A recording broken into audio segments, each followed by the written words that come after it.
tengah viralnya cuplikan film berjudul Ice Cold, kemunculan Edi Darmawan Salihin selaku ayah dari mendiang Mirna Salihin akhir-akhir ini juga membuat heboh jagat dunia maya. Setelah dirinya ikut menanggapi kasus kematian sang putri yang diracun menggunakan zat sianida oleh temannya sendiri, Jessica Kumala Wongso. Tak hanya menanggapi soal penggiringan opini yang muncul akibat film Ice Cold Murder, kemunculan ayah Mirna itu juga membuat geger lantaran dalam vlog yang dibawakan Karni Ilyas, dirinya sempat membeberkan satu video yang ia sebut sebagai salah satu bukti kuat berupa rekaman yang menunjukkan Jessica menaruh sianida di kopi Mirna. Sontak saja, hal itu pun kini menjadi perdebatan lantaran video yang bisa menjadi barang bukti kuat dalam persidangan kala itu malah ia baru ungkap sekarang setelah 7 tahun berlalu. Lantas, apa motif dibalik maksud Edi Darmawan menunjukkan video tersebut? Dan seperti apa pandangan pakar hukum melihat video yang seharusnya menjadi satu alat bukti pada sidang 7 tahun silam, namun seolah dihilangkan dan kini baru diungkap? Perhatikan tangan kiri dia. Ini belum pernah dikeluarkan. Apa Jadi polisi sangat senang sekali itu hari saya lompat ya.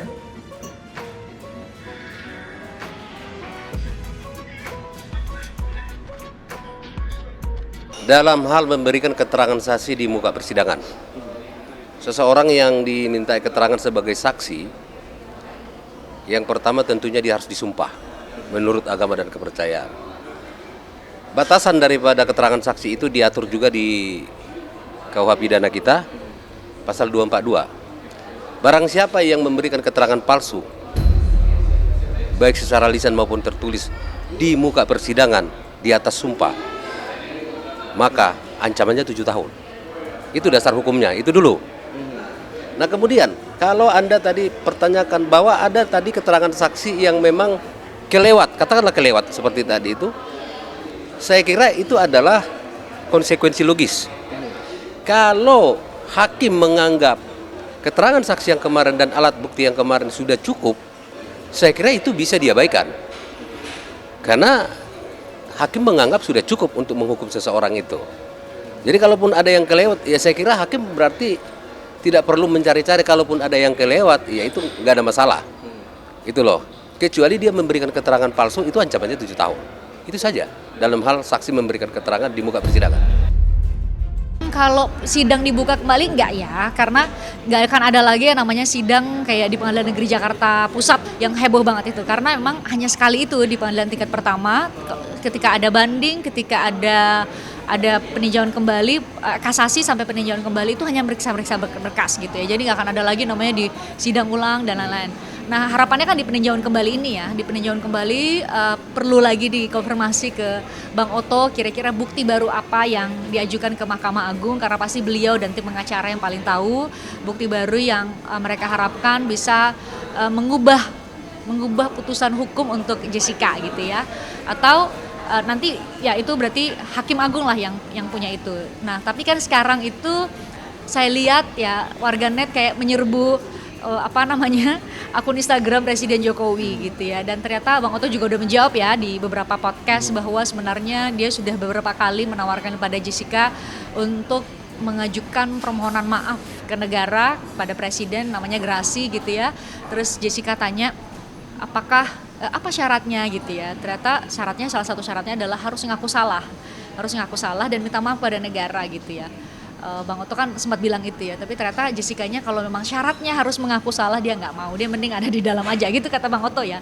Dan mungkin bisa dilihat di berbagai wawancara Bang Oto beberapa waktu ini gitu. Jadi ya itu prosesnya, itu antara gerasi berarti Jessica-nya ternyata nggak mau gitu karena harus ngaku salah ya.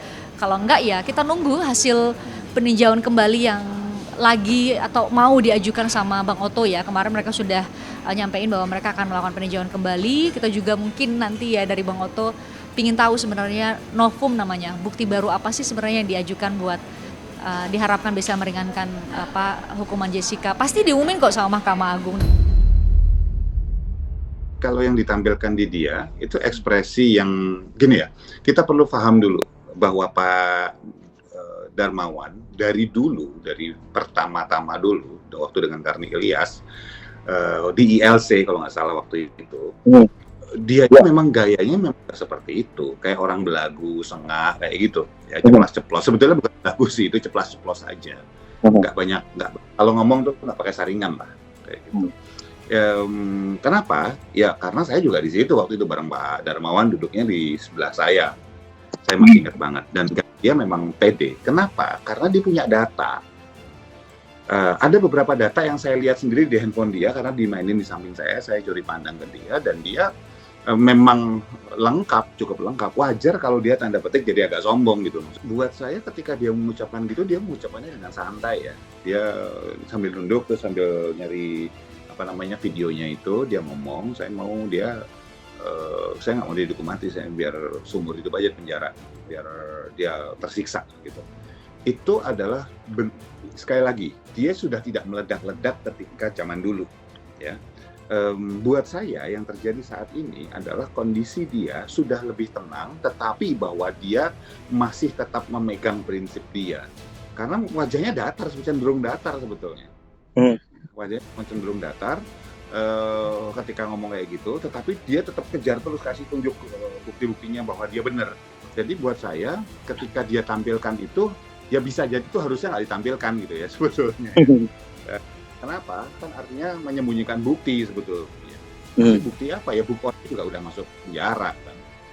Tetapi bahwa kalau itu ditampilkan dan itu benar, misalnya ada uji gitu ya, uji video kan tetap harus diuji oleh telematika misalnya. Kalau itu benar ya posisi itu cukup, menurut saya cukup menjelaskan bahwa Jessica memang pelakunya sih. Ya, tapi sekali lagi dia sombong lah ya, dan ceplas-ceplos. Itu yang bisa saya lihat ketika dia menunjukkan rekaman itu, yang dia tidak berpikir panjang, yang harusnya rekaman itu mungkin nggak usah pernah ditampilkan aja gitu. Ini untuk kasus Jessica, silahkan kalau mau yang percaya bahwa dia tidak bersalah, itu percayaan masing-masing. Ada yang percaya dia salah, silahkan gitu ya. Tapi bahwa ada proses hukum yang udah berjalan, dan kita harus memahami bahwa nggak ada cara lain. Kalau bagi Bapak Ibu ya, Om dan Tante yang percaya Jessica nggak salah, nggak ada cara lain untuk ngeluarin Jessica dari tahanan selain perlawanan hukum gitu loh. Atau bagi yang percaya Jessica salah, nggak ada cara lain untuk tetap membuat dia menjalani hukuman, ya memang harus sesuai dengan putusan hukum gitu ya.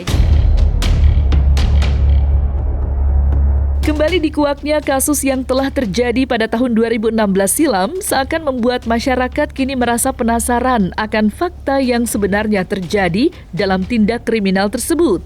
Wajar saja jika halayak luas kini berbondong-bondong mendesak agar tabir yang sebenarnya terjadi dapat diungkap secara transparan terkait motif dibalik kematian Wayan Mirna Salihin 7 tahun silam. Terlepas dari adanya keputusan inkrah yang sudah diputus pengadilan tingkat tertinggi yang menolak pengajuan PK yang pernah diajukan tim pengacara Jessica, mungkinkah dampak dari besarnya animo masyarakat saat ini bisa menimbulkan kemungkinannya sidang ini akan dibuka kembali? Proses hukum kan udah jalan ya, di pengadilan tinggi udah gitu ya, sampai sekarang udah peninjauan kembali juga udah, tapi katanya Bang Otto udah mengajukan lagi ya peninjauan kembali. Jadi semua hal itu sebenarnya sih kita harus memilah gitu ya.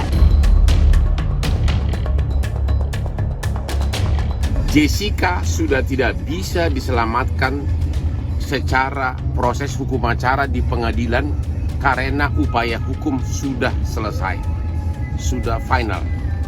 Satu-satunya jalan yang terbuka adalah gerasi mengaku salah, tapi meminta gerasi dan kemudian dikabulkan gerasinya oleh presiden dan bebas. Gerasi, mengaku salah dan bebas. Tentu sebelum mengajukan gerasi harus ada pembicaraan dulu dengan pihak terkait bahwa bakal hampir pasti dikabulkan gerasinya itu. Kelihatan bodoh pendapat ini, tapi itulah satu-satunya upaya hukum yang terbuka, nggak ada lagi. Gerasi artinya mengaku salah, tapi kemudian gerasi minta dimaafkan dan langsung dibebaskan. Karena itu satu-satunya, nggak ada jalan lain. Jangan bilang saya bodoh, ya. Itu satu-satunya, nggak ada jalan lain dari segi hukum. Karena perkara itu saya ngikutin dulu, itu sudah inkrah, sudah berkekuatan hukum tetap. Bahkan yang saya tahu, itu sudah diajukan peninjauan kembali. Yang saya tahu, tapi mudah-mudahan kalau memang saya salah mendengarnya ya boleh dikoreksi gitu loh. Jadi kalau terhadap putusan pidana yang sudah berkekuatan hukum tetap, itu ada dua jalur yang bisa ditempuh. Pertama adalah upaya hukum biasa. Upaya hukum biasa itu adalah tingkat pengadilan negeri, banding, Mahkamah Agung. Itulah yang disebut dengan pengadilan biasa, upaya hukum biasa. Nah, luar biasa apa? Itu peninjauan kembali. Upaya hukum luar biasa, permohonan peninjauan kembali terhadap putusan itu. Itu kalau ada ditemukan bukti baru atau kejanggalan-kejanggalan atau salah penerapan hukum. Nah sekarang kalau rame lagi bahasannya tentang itu, ya nggak paham saya bagaimana ceritanya, apa yang diramekan, apa yang menjadi permasalahan gitu loh. Ada katanya surat statement dari Mahkamah Agung yang menyatakan kasus tersebut bisa dibuka kembali. Nah, kita kembali kepada Undang-Undang Mahkamah Agung pasal 66. Di dalam Undang-Undang Mahkamah Agung pasal 26 itu, pasal 66 disebutkan permohonan peninjauan kembali itu dibatasi hanya boleh 1 kali. Itu mutlak. Itu di Undang-Undang Mahkamah Agung pasal 66. Kemudian dikuatkan juga dengan di Undang-Undang Kekuasaan Kehakiman pasal 24. Terhadap permohonan peninjauan kembali, putusan permohonan peninjauan kembali tidak bisa diajukan permohonan peninjauan kembali. Itu sudah mutlak berarti. Tidak boleh, kita itu harus taat hukum, hormat kepada putusan hukum.